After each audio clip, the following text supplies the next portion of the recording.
Élu depuis le 27 décembre dernier, le nouveau président du conseil d'administration de la mutuelle Iroko, des agents de la société de développement forestier Sodefort, vient d'être investi.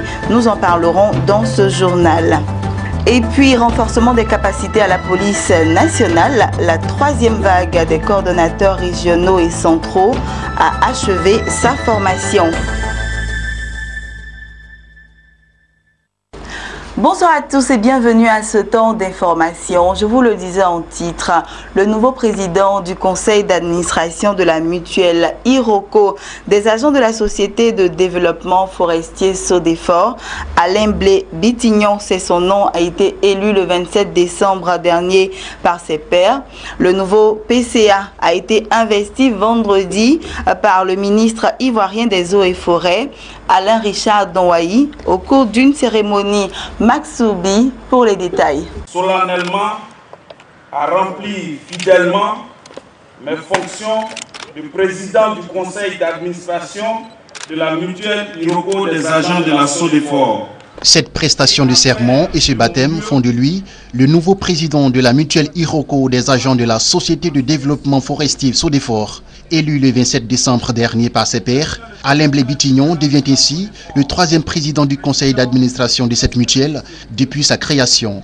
Dans la foulée de son investiture par le ministre des Eaux et Forêts Alain Richard Donwayi, le président de la mutuelle Iroko des agents de la société de développement forestier Sodefort s'est engagé à travailler d'arrache-pied et sans relâche pour ses pairs. Dans son programme, plusieurs champs d'action, notamment la construction de logements pour les membres de la mutuelle. Nous allons, durant notre mandat, nous atteler à mettre en œuvre une série d'idées non exhaustives avec l'ensemble des mutualistes. Ce sont, entre autres, la mise en place d'une commission autonome pour la révision des textes régissant la mutuelle, la promotion des actions en faveur de la paix sociale au sein de la Sodefort, le rapprochement de la gestion de notre mutuelle à tous les mutualistes par une politique de communication transparente. Nous allons œuvrer à la mise en œuvre du projet Un mutualiste, une maison. C'est un projet déjà bien avancé grâce aux échanges avec les différentes parties prenantes. Parrain de la cérémonie d'investiture, le ministre des Eaux et Forêts, Alain Richard Donwayi, a exhorté le nouveau président et son bureau au travail. Chers filleul, avec votre président du conseil d'administration, vous venez de prêter solennellement serment de traduire en actes les différentes dispositions contenues dans les textes de votre organisation. Vous devez donc les exprimer en tout lieu et en tout temps. Je reste persuadé que vous serez fidèle à ces engagements. Monsieur le président du conseil d'administration de la MIAS, vos camarades font beaucoup d'espoir en vous. Œuvrez donc alors à mériter cette confiance par votre attitude et la pertinence de vos actions. Vous devez également motiver vos membres au travail bien fait pour contribuer au rayonnement du ministère des Eaux et Forêts en général et singulièrement à celui de la Sodefort. La mutuelle Iroko des agents de la société de développement forestier Sodefort a pour principal objectif la solidarité, une vertu caractéristique de la vie en société. Si aujourd'hui c'est temps de vendre, c'est de demain à temps de voyage, mon frère pourquoi vient de sortir au prison? Intéressons-nous à présent à la formation. La troisième vague des coordonnateurs régionaux et centraux de la police nationale a achevé vendredi sa formation. Il leur revient désormais de vulgariser les connaissances acquises en matière de programmation, de mise en œuvre, de suivi, d'évaluation de programmes et de formation continue au sein des unités des forces de sécurité de Côte d'Ivoire. Jérémy Aouré et Lignon Gilbert. Ces fonctionnaires de la police nationale de Côte d'Ivoire suivent attentivement les derniers enseignements de leurs encadreurs après 2 semaines de formation. Ils sont tous membres de l'avant-dernière vague de coordonnateurs régionaux et centraux venus approfondir leurs connaissances en matière de techniques d'animation et de management de la formation continue. Tout comme les 2 précédentes vagues, ces séminaristes ont vu accroître leurs compétences en vue du renforcement de leur professionnalisme dans les missions auprès des populations. Il y a une bonne interaction en termes d'organisation, en termes de participation, en termes de dispensation de la formation par les formateurs, les experts qui nous ont été commis par la tâche.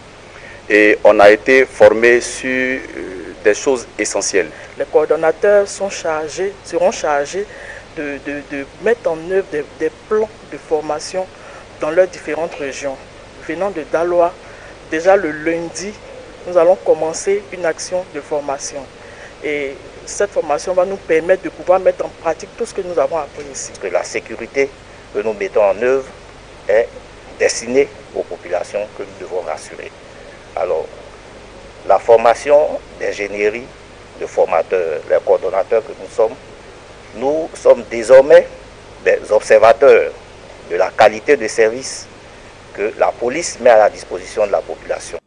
Les formateurs se sont attelés à aider les futurs managers à identifier, recenser et analyser les besoins de formation de sorte à amener les participants à en faire la pratique sur le terrain. C'est par la formation qu'on peut apporter les changements. Et la formation continue qui commence maintenant va améliorer la qualité des prestations des policiers à la population.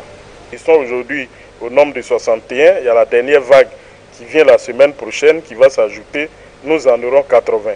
Et eux se chargeront de démultiplier les formations qu'ils ont reçues de sorte que nous ayons des animateurs capables d'émailler tout le territoire national. C'est un travail de fond que nous faisons et un travail d'envergure que nous avons commencé et nous pensons que la JICA et le PLUD ont fait œuvre utile.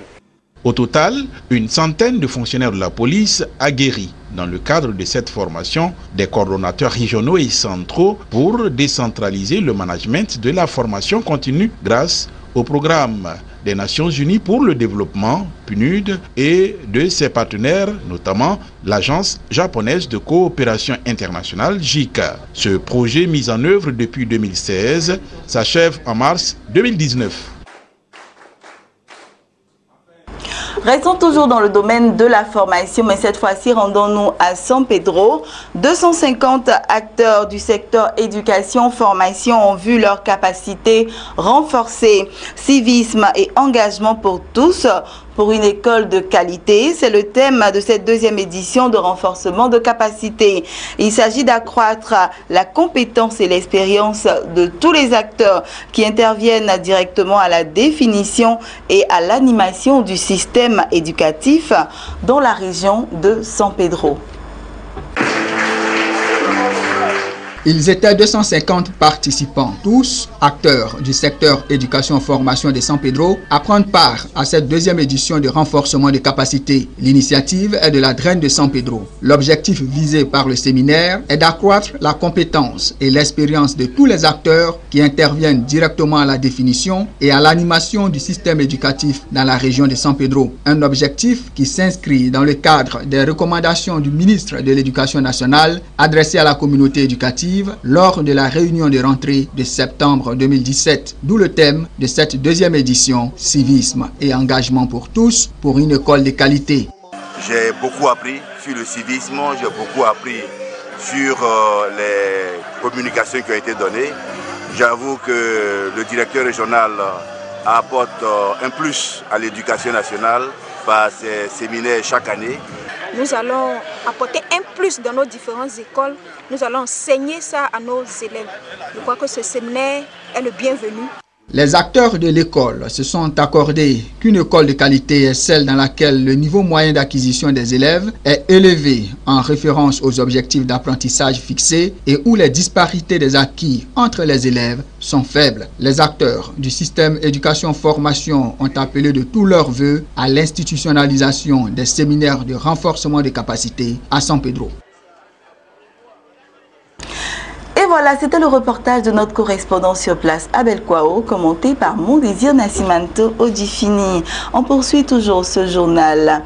La plateforme de développement Bafing de demain, à travers son vice-président, l'honorable Abdoulaye Dramane, a fait don aux populations de Koro dans la région du Bafing, composée de tricycles et de décortiqueuses d'une valeur de 5 millions de francs CFA, en plus d'une enveloppe de 2 millions de francs CFA. Ces dons sont destinés aux associations de femmes et de jeunes qui désirent créer une activité génératrice de revenus.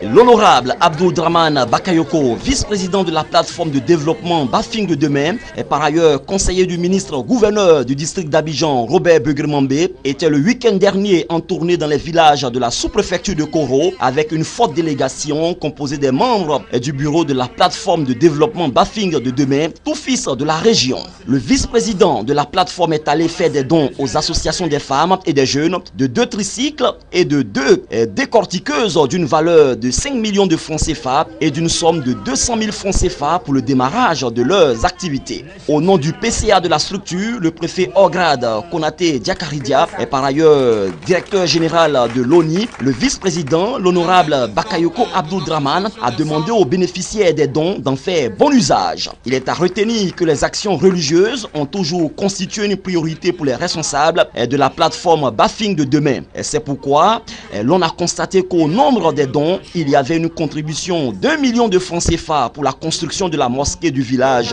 Boro-Borotou et de 200 000 francs CFA pour celle du quartier cimetière de Koro. Que toutes les actions qu'on mène, il faut être en équipe. C'est en équipe qu'on gagne. Et c'est pour ça que la plateforme de Bafing de demain regroupe beaucoup de jeunes cadres. La plateforme Bafing de demain est une plateforme apolitique avant tout. C'est une plateforme qui a été mise en place d'abord et avant tout par l'idée de son président, le directeur général de l'ONU, M. Diakaria Konaté. C'est un monsieur qui a pris l'engagement avec certains de ses pairs, dont le vice-président M. Bakayoko, d'aider non seulement à Koro, mais dans toute la région. La cérémonie s'est déroulée en présence du corps préfectoral du département et des cadres du département de la localité. Le préfet du département de Koro a salué le grand geste de solidarité des donateurs et il a lancé un appel aux cadres de Koro d'emboîter le pas à l'honorable Abdou Dramane Bakayoko et la plateforme. Des danses du terroir ont meublé la cérémonie.